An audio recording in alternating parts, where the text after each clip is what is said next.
I bet you masturbate a lot. I can't believe we're talking about this. Manny. Son of a beach. I'm back. PJ Bozak is back on the Movie Time Attack. We're going to do another movie review. But before I get into that, much clown love to all the juggalos and juggalettes out there and all my non-juggalos and juggalettes out there. You guys are all the shit. Thank you for the support. I'm almost at 5,000 followers. It's pretty cool. And I appreciate every one of you. Maybe I'll come to your house one night and make you a goulash. Ooh, with some garlic toast. Today we're going to do another weird movie. You know, I did Dream Scenario and I did that Eraserhead. You know, I want to do another weird movie. But it's pretty funny, too. Today we're going to do Swiss Army Man. Yeah. This movie came out in 2016. It is an A24 film.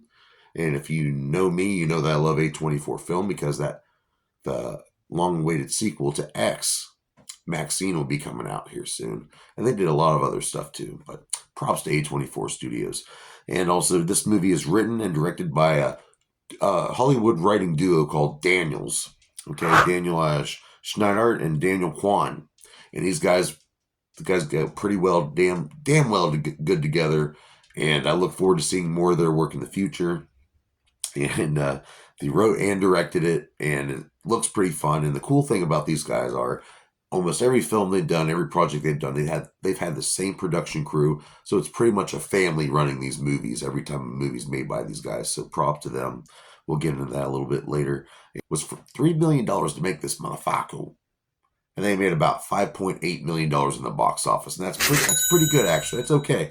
It did gain some cult following. I've been saying that a lot in these videos, the cult following, because the Juggalos are a cult, the Walking Dead fans are a cult, you know, all that stuff. So, cult of personality. So, it is starring some pretty, not a lot of people in this movie, star-wise. But we got 3 megastars in this movie. We got the very beautiful, very talented Mary Elizabeth Winstead playing Sarah. We have everyone loves this guy, Daniel Radcliffe playing the dead corpse of Manny. And Paul Dano starring in this movie playing Hank, who's a very delusional, poor self-esteem, sexually repressed. And yes, this is a psychological journey, if you will. Is what happening in front of your eyes actually happening? It's one of those kind of movies. So what's it about? What the fuck's it about? And bear with me. Okay, so Paul Dano's character, who also played the Riddler, by the way, in the Batman, which he did an excellent freaking job. Let me say that. Hank, he's isolated. He's stuck out on this island. He's about to hang himself. He looks over by the shore, and a dead body washes up on the shore. It's Daniel Radcliffe's body, to be exact. And before he hangs himself, he sees this body, and he notices that the body starts farting. The dead body starts farting. Maybe it's breaking down and decomposing inside. And so he goes to check the body, and God have you, he rides on the fucking back of this fucking dead corpse back to civilization, washes off on this other shore into this woods, trying to find his way home. And he takes the dead body with him. And it turns out this dead body might not be completely dead because it starts slowly opening its eyes. And then he gets it to talk. Yeah, what the fuck, right? So this guy's been stuck out on this island. He finally made it back. He's trying to go back home. He's got a lot of mental problems, though, from being stuck out there by himself. He's been by himself for quite a while. And so you wonder, is he picturing this dead body talking to him? But this dead body has so many different... It's called Swiss Army Man for a reason, okay? The dead body obviously is like a jet ski, pretty much. And director Daniel Kwan, I believe, said he got the idea from watching jet skiers. You know, that's how he got the idea for this movie. And he can dispense water from his mouth to drink. He can he can be loaded up with random items and be shot out like bullets. He can karate chop wood in half. He really is a Swiss Army Man, and he's trying to get this dead body to remember its former life, and he has a phone on him, and he sees this really pretty girl, and it's kind of weird, you know. You start throughout the movie, you see that this Hank character, this might be all in his head.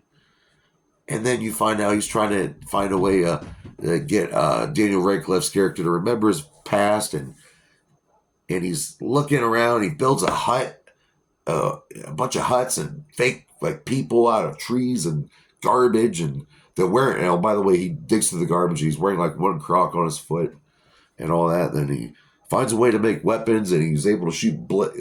He's able to kill birds and shit with the dead body. Like pretty much, I'll play some gifs here, but damn, it's fucking nuts. And then he has a boner. All right, the dead body has a boner, so he's pretty much. He thinks the dick's pointing his way home, so he's following wherever the dick's pointing. He's thinking with his dick. All right. Then you find out this motherfucker is obsessed with this girl that he found on the cell phone. The cell phone's not really the dead bodies. It's crazy. There's a bear involved. Finally, it makes it back to civilization. I'm not going to give away the ending, but it is fucked up. The last 3 words of this is a spoiler, but it's not giving away really any plot. Last 3 words of the movie that are said out loud are "what the fuck." That's exactly what you think when you watch this is "what the fuck." All right, let's go into some notes here. It was filmed mostly in California, Humboldt County. They did a lot of stuff out in the water, around the beach sides and all that. Some really cool stuff. The score was done before the movie was even filmed. So you'll see parts where Mandy, the dead body's like singing along with the music. That's actually done in like real time. And also this movie is all real practical effects. That boner I was talking about earlier from Daniel Radcliffe, it was a joystick boner they created.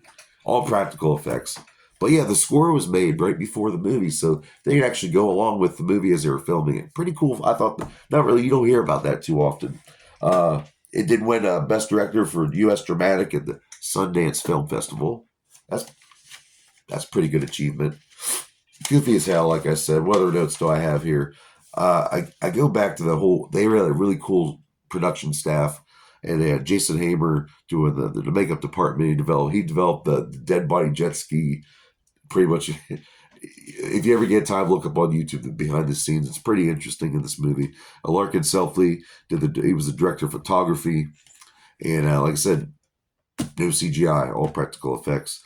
They had to build 4 different dummies for the Daniel Radcliffe's body, which means they said there were just bodies laying all over the set, masks of heads of Daniel Radcliffe. He said it was creepy. Like I said, watch that behind the scenes. It's pretty cool. And they created the joystick boner and all that. But really what's the movie about? Is the guy really talking to him? Is the body really talking to him? Is it really capable of making him fly through the air and jet ski and shoot bullets out of his mouth and killing animals?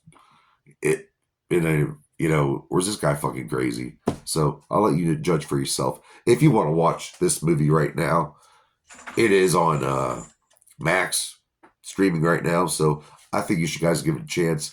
Give yourself a little baked if you do that kind of stuff. If not, no big deal. You're allowed to be sober and cool too. Believe it or not, that's a real thing. So, What do I rate Swiss Army Man? I'm going to rate Swiss Army Man due to its comedy and the surrealism and the overall tone of it. I think I understand the meaning of it, so I'm going to give this movie 3.5 out of 5 dog dicks. That's a great rating. So next week here at PJ's Movie Time, we're going to go back into the comic book movies, superheroes. We're going to do something X-Men, yeah. I'm going to give you 5 X-Men movies to choose from, and that's what I will be reviewing next week here on PJ's Movie Time. Blow.